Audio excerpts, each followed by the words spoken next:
মনে রাখবেন, যেই সরকার নামাজ প্রতিষ্ঠা করে না, যে সরকার ভালো কাজের আদেশ দেয় না, যে সরকার মানুষকে অন্যায় কাজ থেকে ফিরায় না, যাকাত আদায় করার অধিকার তার নাই।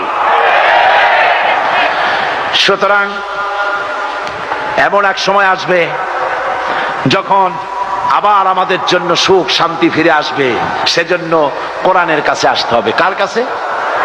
এই কোরআন হলো সেই কোরআন। আমার নবী বলেছেন, মান ক্বালা বিহি সাদাকা। এই পল্টন ময়দানে উপস্থিত লক্ষ লক্ষ জনতার উদ্দেশ্যে রাসূলের হাদিস শোনাই, প্রাণ খুলে কান খুলে শুনুন। আমার নবী বলেন, কোরআন দিয়ে যারা কথা বলে ওরাই সত্য কথা বলে। সুবহানাল্লাহ। আপনার নেতা বক্তৃতা করতে আসে, না আছে কোরআন, না আছে হাদিস, সব নিজেদের মন গড়া কথা, ঠিক কিনা?